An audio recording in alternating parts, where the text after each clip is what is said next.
شروع اللہ کے نام سے جو بڑا مہربان نہایت رحم والا ہے۔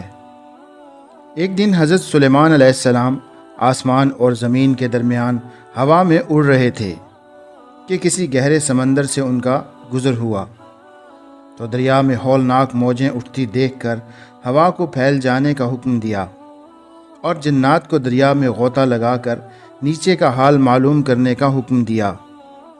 جب حضرت سلیمان علیہ السلام کے حکم سے جنوں نے دریا میں غوطہ لگایا تو اس میں موتی کا ایک ایسا چمکدار کبہ دیکھا جس میں کوئی دروازہ نہ تھا۔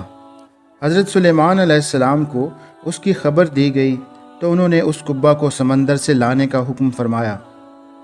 چنانچہ جنات نے اس کو سمندر سے نکال کر حضرت سلیمان علیہ السلام کے سامنے پیش کیا، جس کو دیکھ کر انہیں بہت تعجب ہوا اور اللہ تعالیٰ سے دعا کی، جس سے وہ کبہ شک ہوا اور اس کا دروازہ کھل گیا۔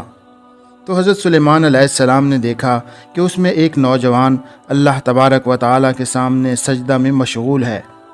تو حضرت سلیمان علیہ السلام نے اس سے دریافت کیا کہ تم فرشتے ہو یا جن؟ تو اس نوجوان نے جواب دیا، میں انسان کی جنس سے ہوں۔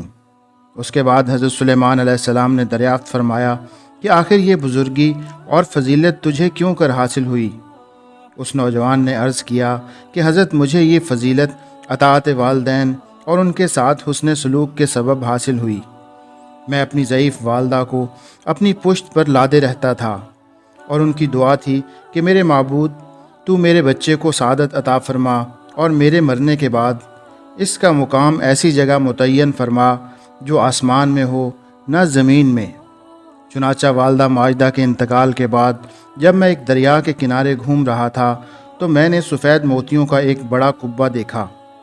جب میں اس کے پاس پہنچا تو اس کا دروازہ کھل گیا اور میرے اندر داخل ہونے کے بعد قدرت الہی سے خود ہی بند ہو گیا۔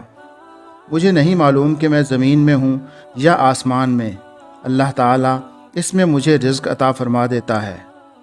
حضرت سلیمان علیہ السلام نے دریافت کیا کہ آخر اس میں تجھے روزی کس طرح حاصل ہوتی ہے؟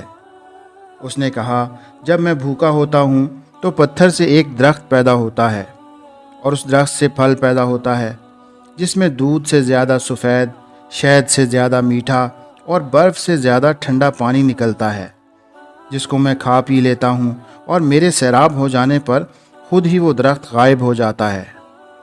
اس کے بعد حضرت سلیمان علیہ السلام نے دریافت فرمایا، آخر تم اس کبہ میں دن اور رات میں کیسے فرق کرتے ہو؟ تو اس نے جواب دیا کہ جناب، جب صبح صادق طلوع ہوتی ہے تو یہ کبہ سفید ہو جاتا ہے اور غروب آفتاب کے بعد اندھیرا، بس اس ذریعہ سے دن اور رات کو پہچان لیتا ہوں۔ اس کے بعد حضرت سلیمان علیہ السلام کی دعا سے وہ کبہ دریا کی گہرائی میں اپنے مقام کی طرف لوٹ گیا۔